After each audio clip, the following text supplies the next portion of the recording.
Hey everybody, welcome back. We have another exciting week for new releases here on our beloved Nintendo Switch, and as always, I enjoy hearing your thoughts on these new games down below. It really does help me get a feel for what people like to play, and it helps me put together these lists in the future. If you enjoyed the video, hit that like button for us and subscribe if you're new. We cover the Switch every week, and we do monthly giveaways that you won't want to miss out on. Anyways, with all that said, let's go ahead and dive in. Stay safe, my friends.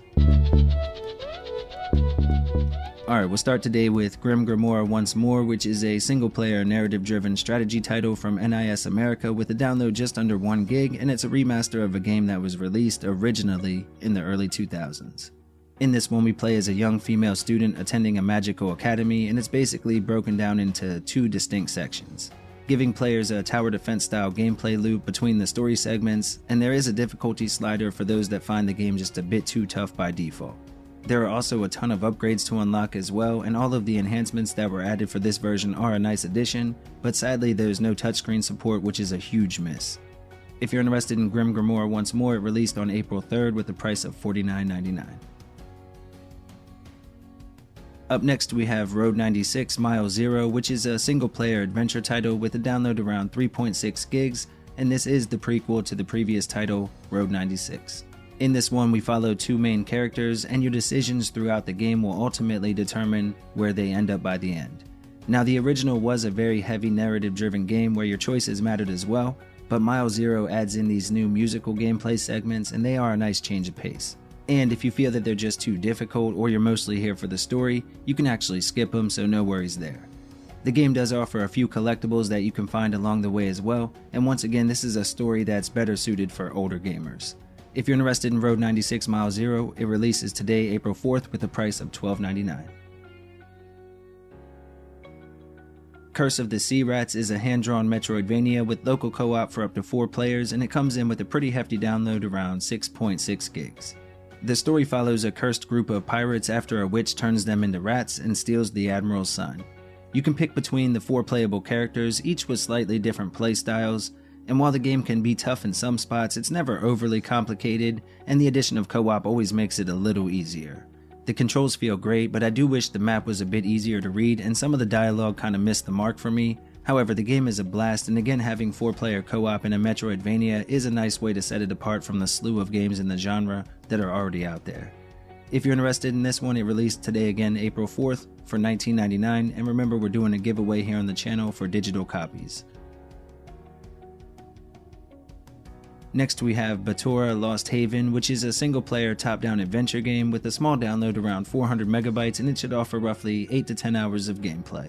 Now, the levels themselves are pretty linear, and the environmental puzzles are usually pretty simple. However, the main draw for the game for me was combat. Sadly though, it ended up being a bit clunky, and the story never gripped me either.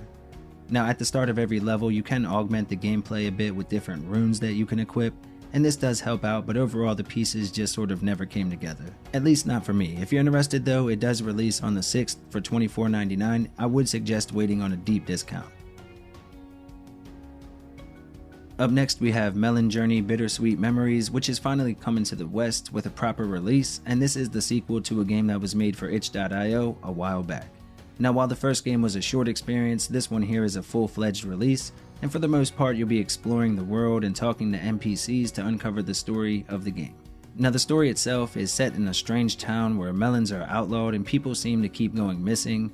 It's more of an experience where you're kind of just driven along rather than sitting in the driver's seat, and the digital release comes to the US on April 6th with a download of just 900 megabytes, and the price is $14.99.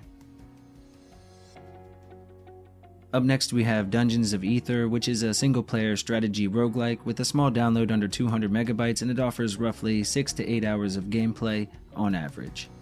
The combat is turn-based, and it does have a dice rolling element to it where each die can alter the stats of the player or the enemy, so you will have to keep an eye on which buffs they're using during combat, and of course optimize your loadout in order to win the battle.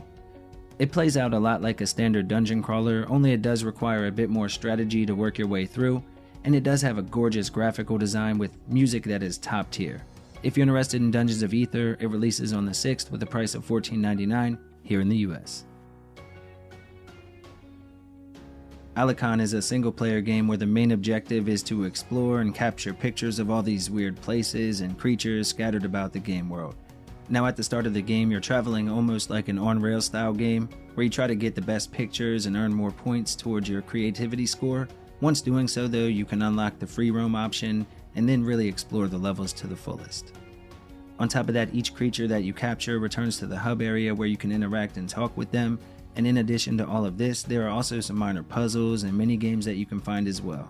If you're interested in Alekon, it releases on the 6th for $15.99 and the download is around 1.2 gigs. Volley Pals is a fun new party-style sports game that gives you the option to play with friends in local co-op or by yourself against bots, or really any combination in between. It has this simplistic control scheme. It's basically just 3 main actions that you can perform, and based off where you hit the ball with your head, that will determine the trajectory that it will take as it flies over to the other team.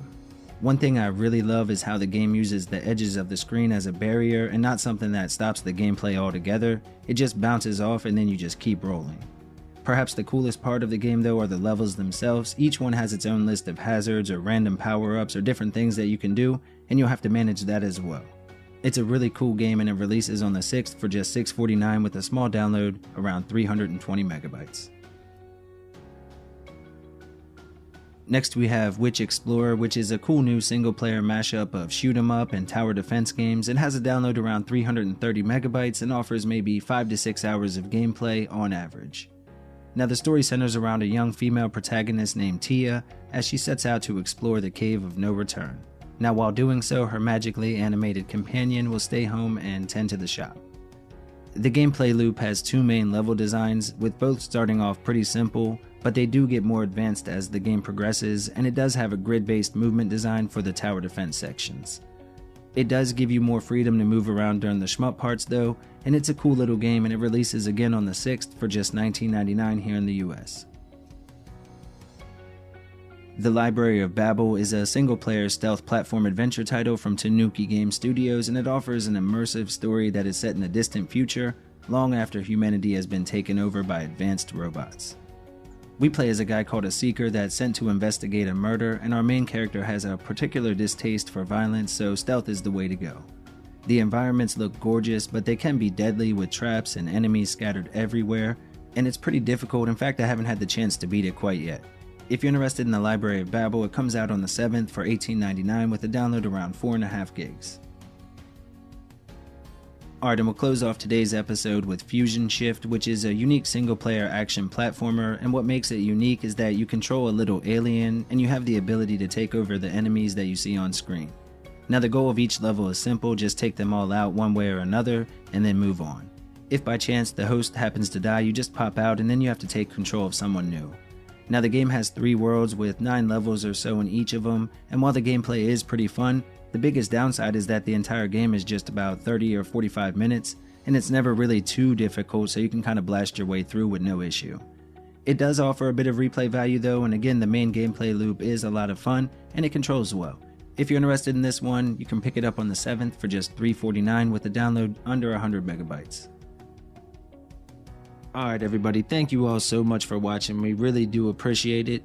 If you enjoyed the video or you like the Switch, we have plenty more content on the channel, feel free to check it out.